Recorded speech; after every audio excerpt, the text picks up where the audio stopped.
27 de maio de 2025, terça-feira da sexta semana do tempo da Páscoa.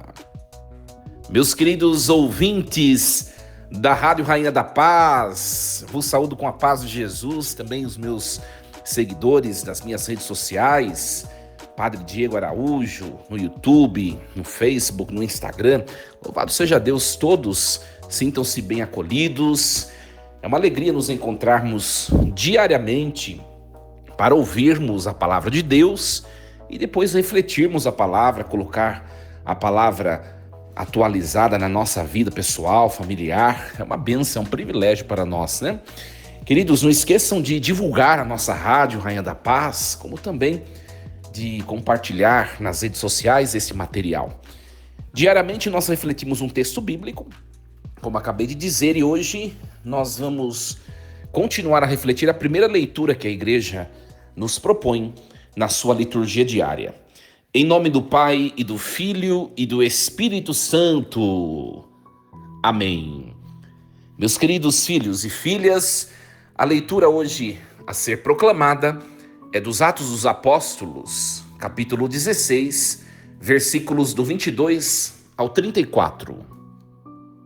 Naqueles dias, a multidão dos filipenses levantou-se contra Paulo e Silas e os magistrados, depois de lhes rasgarem as vestes, mandaram açoitar os dois com varas. Depois de açoitá-los bastante, lançaram-nos na prisão, ordenando ao carcereiro que os guardasse com toda a segurança. Ao receberem essa ordem, o carcereiro levou-os para o fundo da prisão e prendeu os pés deles no tronco. À meia-noite, Paulo e Silas estavam rezando e cantando hinos a Deus. Os outros prisioneiros os escutavam. De repente houve um terremoto tão violento que sacudiu os alicerces da prisão. Todas as portas se abriram e as correntes de todos se soltaram. O carcereiro acordou e viu as portas da prisão abertas. Pensando que os prisioneiros tivessem fugido, puxou da espada e estava para suicidar-se. Mas Paulo gritou com voz forte: "Não te faças mal algum, nós estamos todos aqui." Então o carcereiro pediu tochas, correu para dentro e, tremendo, caiu aos pés de Paulo e Silas. Conduzindo-os para fora, perguntou: "Senhores, que devo fazer para ser salvo?" Paulo e Silas responderam: "Crê no Senhor Jesus e sereis salvos, tu e todos os de tua família." Então Paulo e Silas anunciaram a palavra do Senhor ao carcereiro e a todos os da sua família. Na mesma hora da noite, o carcereiro levou-os consigo para lavar as feridas causadas pelos açoites e imediatamente foi batizado junto com todos os seus familiares. Depois fez Paulo e Silas subirem até sua casa, preparou-lhes um jantar e alegrou-se com todos os seus familiares por ter acreditado em Deus. Palavra do Senhor. Graças a Deus. Meus queridos filhos e filhas, continuamos nesta aventura que é o texto dos Atos dos Apóstolos. A Bíblia vai nos apaixonando, né? Vamos recapitular um pouquinho, porque a liturgia, algumas informações, ela vai pulando no texto. Nós lemos partes mais importantes, né? Porque senão não caberia no ano todo, né? No ano litúrgico. Então, a própria liturgia vai omitindo algumas partes que não são tão relevantes, mas para nós entendermos um pouquinho. No final de semana nós acompanhamos, né? Como a primeira leitura da missa dominical, o texto do Concílio de Jerusalém, aquela problemática que aconteceu em Antioquia. Paulo e Barnabé, eles vão até Jerusalém consultar os apóstolos, eles tomam aquela decisão, né, de não importunar os pagãos. Depois eles voltam para Antioquia. Depois eles saem de Antioquia e vão continuar a sua missão apostólica, né?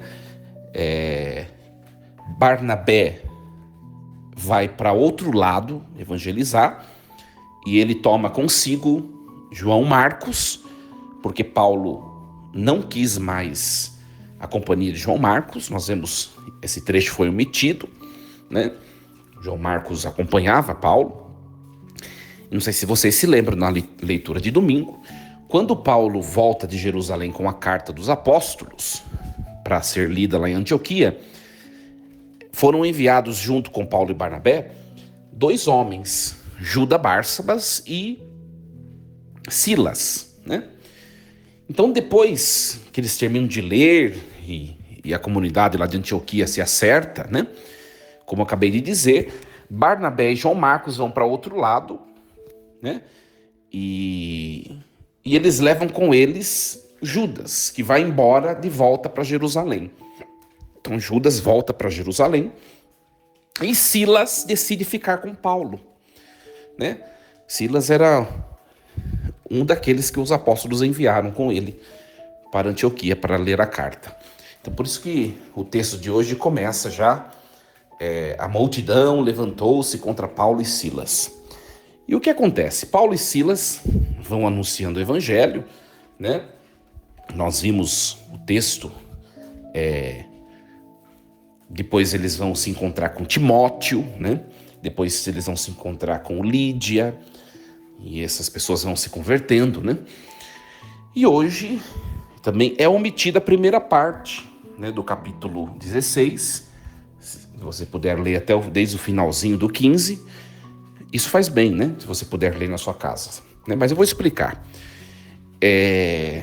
Paulo chega nesse lugar e ele começa a anunciar o evangelho, e tinha uma mulher que era uma escrava, e ela estava possuída por um espírito que era chamado espírito de adivinhação. Então ela conseguia adivinhar as coisas, né? Isso é claro que era o espírito da qual ela estava possuída, né? Do qual ela estava possuída. Então ela estava possuída por esse espírito e ela era uma escrava, né? Ela tinha o seu senhor, o seu proprietário. E Paulo expulsa esse espírito de adivinhação dessa mulher. Quando ele faz isso, o proprietário fica muito furioso com ele, né? O proprietário fica furioso, né? E aí entra a cena de hoje. Os magistrados daquele lugar, né? Os grandes daquele lugar, vendo que ele atrapalhou a vida desse proprietário, dessa escrava, porque essa escrava deixou de fazer adivinhações, né? E era fonte de dinheiro para ele, né? Então eles expulsam, eles vão reclamar, né? Esses homens são judeus e estão aqui nos nossos territórios, que era um território dos romanos ali, eles estão aqui nos importunando. Então expulsam, né, eles daquele lugar, de Filipos, e aí entra a cena de hoje. Leva-os presos, acabam açoitando a eles, né? E prendem ele na prisão. E aí entra a cena de hoje, tá? Eu coloquei todo esse contexto para vocês entenderem que os Atos dos Apóstolos é uma sequência. A igreja está nascendo, as coisas vão acontecendo, né? E as coisas vão tendo continuidade. O evangelho vai sendo pregado. Lembra que Barnabé vai para outro canto, Paulo vai para esse lugar com Silas, e o evangelho vai sendo pregado em vários cantos, né? A gente vai percebendo isso. O texto dos Atos dos Apóstolos mostra a dinamicidade da igreja, né? Então, nós vemos aqui, minha gente, na cena de hoje, olha só, toda essa introdução para chegar na cena de hoje. E aí já nós vamos colocar na nossa vida, né? Paulo e Silas, eles são presos. depois de apanharem bastante, diz o texto, né? E os magistrados mandam que esse carcereiro tranque tudo na maior segurança. E ele faz, né? O Paulo e Silas ficam amarrados no fundo da prisão. Então, além das grades da prisão, ainda eles estavam amarrados. E Deus faz, por meio de um terremoto, né, as portas da prisão se abrir. Todas as portas. Né? Então, o primeiro ponto para a nossa reflexão, que é o poder da oração e do louvor. E não precisamos nos deter muito nisso, porque você já sabe, né? Eu já sei, nós já sabemos. A oração tem poder. Minha gente, toda oração que nós fazemos com fé é ouvida e chega ao coração de Deus. Nós temos que ter consciência disso. Não há súplica daquele que se coloca diante de Deus com fé que deixe de ser ouvida. Ponto. Outra coisa interessante é o louvor. Eles cantavam louvor a Deus. Esse primeiro ensinamento para nós parece algo, né, redundante, mas não é. Sabe por quê? Porque nós, diante de uma prisão, não uma prisão, um cárcere como essa situação, esse contexto, mas nós, diante de situações diversas, em vez de nós cantarmos louvores, músicas e adoração de louvor a Deus, nós caímos na murmuração, na blasfêmia, no julgamento de Deus, na reclamação, né? E começa a falar palavrão, e começa a falar palavras negativas. Olha só como procede Paulo, que é um homem santo. Ele canta louvores a Deus, mesmo estando preso. E Deus vem em auxílio dele. Faça experiência isso na sua vida. Eu não sei o que você está vivendo, o que você está passando, mas faça a experiência, em vez de ficar se submetendo a práticas, a experiências e a costumes pagãos, que é reclamar, que é ser negativo, enfim. Faça a experiência de cantar hinos de louvor e de levar fé no seu coração, para você ver quanto Deus vai ter acesso para transformar a sua vida. As portas da prisão se abrem, né? Ou seja, todos estão livres para sair.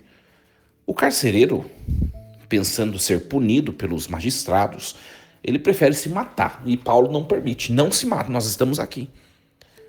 Né? E aí, o que acontece, minha gente? É claro que o poder da oração de Paulo é algo que chama muita atenção, porque a prisão treme, né? A prisão treme. Mas eu quero me deter numa informação um pouco diferente. O testemunho de fé que Paulo e Silas dá para esse carcereiro. Minha gente, o carcereiro, vendo Paulo e Silas ali, ele poderia muito bem prendê-los novamente.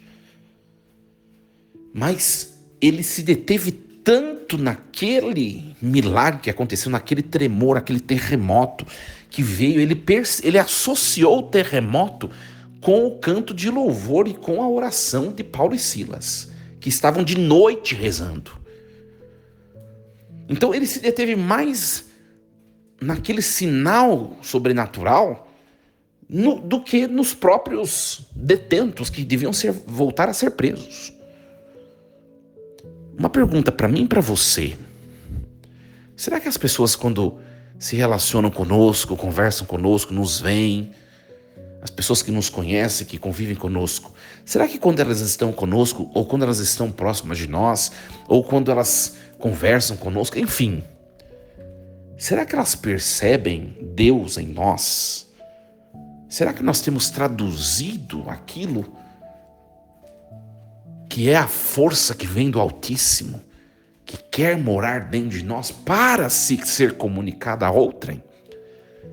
Ou nós temos informado, traduzido, mostrado às pessoas a nossa humanidade, a nossa fragilidade, a nossa pequenez, aquilo que nós temos de pior, né? É muito gostoso, minha gente, quando a gente se aproxima de uma pessoa e a gente, mesmo a pessoa sem conversar com a gente já sente uma paz. Não sei se vocês já tiveram essa experiência. A gente já sente, nossa, Como essa pessoa transmite Deus, sabe? Nossa, como essa pessoa transmite uma paz. Como essa pessoa faz a gente sair cheio de fé de perto dela. Como essa pessoa transforma a nossa vida quando nós estamos convivendo com ela. Nós somos assim porque Paulo e Silas, pelo seu testemunho de oração persistente de madrugada, e pela sua oração ter feito aquele terremoto e as portas se abrirem de maneira miraculosa, fez aquele homem se decidir por Jesus Cristo. Aquele homem se converteu por causa do testemunho, do poder da oração de Silas e Paulo. O nosso modo de viver, o nosso modo de rezar, o nosso modo de enxergar a vida, as nossas palavras, o nosso testemunho, o nosso jeito de ser, são sinais de Deus para as pessoas se converterem e decidirem a serem cristãs. É para a gente refletir um pouquinho, minha gente. Para a gente refletir. Pensemos um pouco nisso. Hoje me chamou muita atenção isso. Porque se eu fosse esse carcereiro, passou o terremoto, as portas se abriram, pronto. Paulo e Silas, que eram os detentos principais ali, os mais perigosos, entre aspas, eles estavam ali se rendendo. Eu iria prendê-los novamente para ficar bem com os magistrados. Mas aquele homem se voltou para esses dois e caiu aos pés deles, porque percebeu neles Deus. Percebeu neles Deus. Ontem eu vi uma cena que o Papa Leão foi visitar. Ele foi visitar a Basílica de Santa Maria Maior e chegou uma criança perto dele. Aquela cena me chocou, assim. Uma criança se ajoelhou diante dos pés do Papa. Não sei se vocês viram isso. Beijou o anel do Papa. O Papa permitiu que isso acontecesse e foi fotografado. Aquela cena foi fantástica, né? É mais ou menos a cena da leitura de hoje. Olha só, gente, que coisa coincidente. Que coisa coincidente. E essa cena tá rodando nas redes sociais, essa menininha, essa criancinha beijando o anel do Papa, né? E o Papa se inclina para ela, assim. É claro que essa pessoa, essa pequena menina, não está idolatrando um ser humano que é pecador, que é frágil, né? Mas está reconhecendo nele a autoridade espiritual de sumo pontífice. A mesma coisa esse homem se colocou, olha só, esse homem se colocou de joelhos, caiu aos pés de Paulo e Silas, diz o texto no versículo 29. É o capítulo 16. O versículo 29 diz que caiu aos pés. Porque reconheceu neles, não estava adorando-os, idolatrando-os, né? Mas reconheceu neles a santidade deles, o poder espiritual que eles traziam, a autoridade apostólica. Isso é fantástico, minha gente. A gente vê na igreja, né? As pessoas têm tido medo de ter reverência às coisas que são sagradas, né? Por exemplo, você encontra uma pessoa, você encontra um sacerdote, sobretudo nos próprios ambientes religiosos. Não olhe naquele homem a sua humanidade, a sua fragilidade, a sua pequenez. Mas dentro daquele homem habita o sacerdócio de Cristo, né? Eu acho um sinal muito visível, né? As pessoas que chegam, pegam a mão do padre, claro, né? Tem toda a questão de higiene, né? Mas muitos até nem tocam com os lábios a mão do padre, mas apenas no gesto, assim, né? Se aproximam a mão do padre do seu rosto, né? Nem chegam a tocar por higiene, mas a gente vê ali uma sensibilidade ao sagrado, né? Não a humanidade daquele ser humano que é frágil, mas aquilo que ele carrega. Isso é muito bonito. Isso é muito bonito, né? Eu tenho apreciado cada vez mais esses sinais e eu acho que nós católicos precisamos retomar isso. Aquela cena daquela criança, este homem da leitura de hoje que se coloca aos pés de Paulo e de Silas, né? E aí diz a eles: senhores, o que eu devo fazer para ser salvo? E eles dizem: crê no Senhor Jesus e sereis salvos, tu e todos da tua família. A fé em Jesus.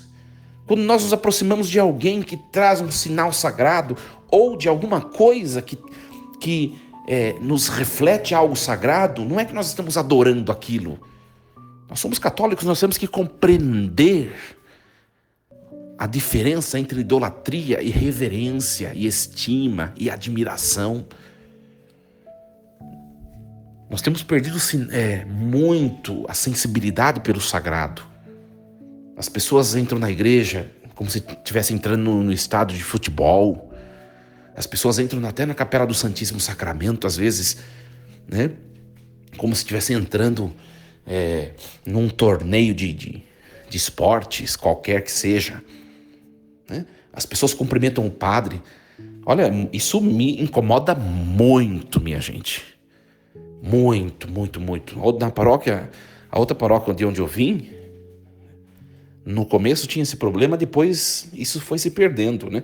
Claro que a gente vai educando, vai ensinando os fiéis. Mas aqui na paróquia onde eu estou, tem muito hábito a pessoa de chamar você, a pessoa de falar você para um sacerdote. Eu acho um extremo desrespeito.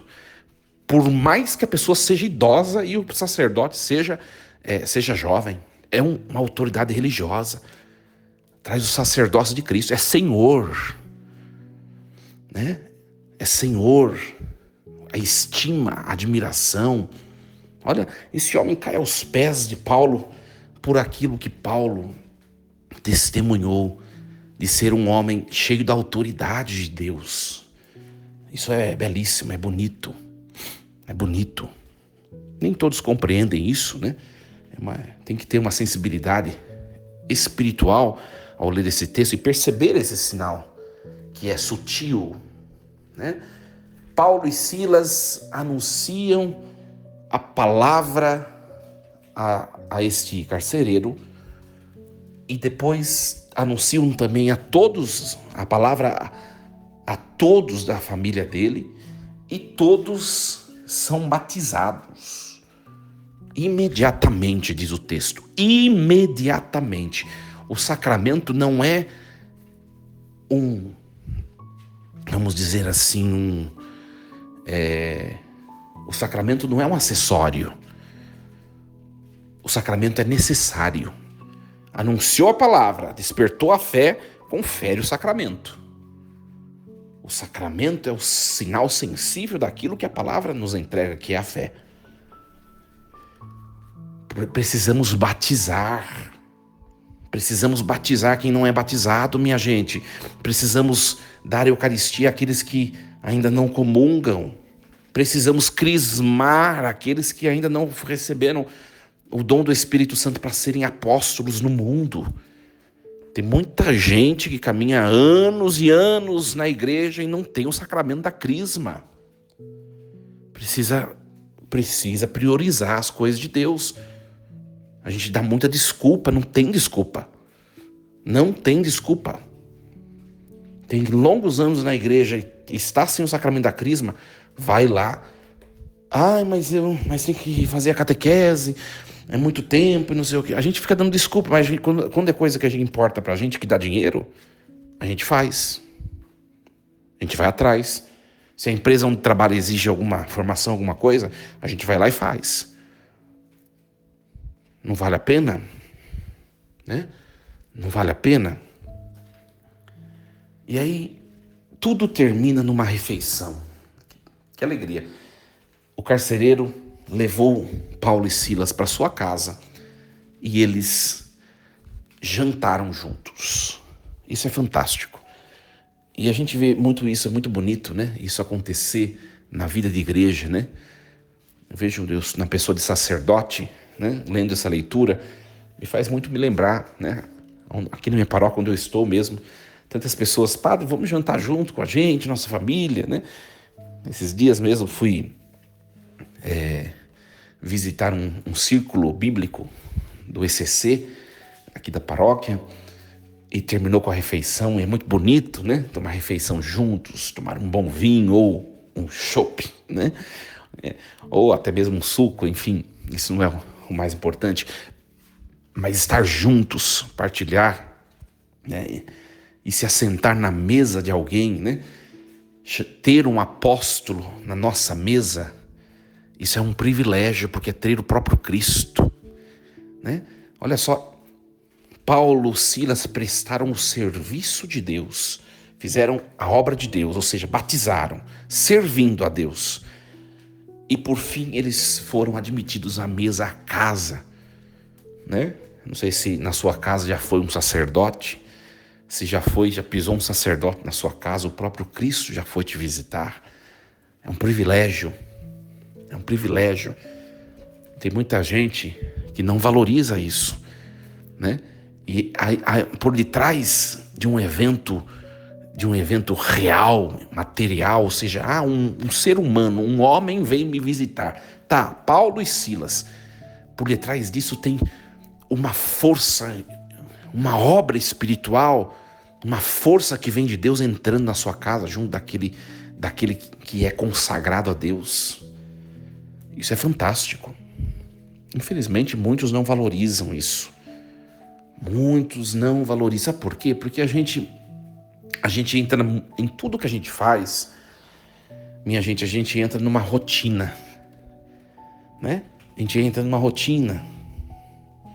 Eu disse um tempo atrás, em alguma homilia minha, acho que não foi nem nessa paróquia atual que eu estou, foi na São João Batista, na outra paróquia onde eu estava, e eu disse, olha, hoje vocês têm um sacerdote para vocês, todo para vocês, né? Tem missa diariamente, né? Pouca gente vai na missa semanal, não valoriza. Vai chegar o tempo, e isso daí é profecia doutrinal, né? É doutrina. Vai chegar o tempo da perseguição cristã, que muitos vão procurar a missa e não vão encontrar mais padres. Vai chegar nesse tempo. Vai chegar nesse tempo. Aquelas pessoas que viverem isso vão aprender a valorizar e a amar um pedacinho do Cristo sacerdote que está em cada padre, em cada apóstolo, no reino de Deus. Então, é uma leitura muito espirituosa, é muito bonito, né? Nós temos a oportunidade de alguém que, por mais frágil que seja, imperfeito, pecador, mas alguém que recebeu a marca do sacerdócio de Cristo, adentrar na minha vida, no meu casamento, adentrar na minha história, adentrar na minha casa, né? É uma coisa muito especial, muito especial. Eu sou conselheiro, diretor espiritual de uma equipe de Nossa Senhora, e as equipes de Nossa Senhora é um movimento muito bonito da igreja, né? E que valoriza muito o sacerdócio, a pessoa do conselheiro e do sacerdote. E é exatamente tudo isso que eu estou refletindo, né? Infelizmente, muitas pessoas do próprio movimento não enxergam o sacerdote com um olhar espiritual, como a pessoa do próprio Cristo que está tocando a sua vida matrimonial, conjugal, está entrando na sua casa, né? Pelo menos 2 vezes por ano, né? Que são vários casais, que tem a escala onde a reunião é feita, duas ou 3 ou 4 vezes por ano.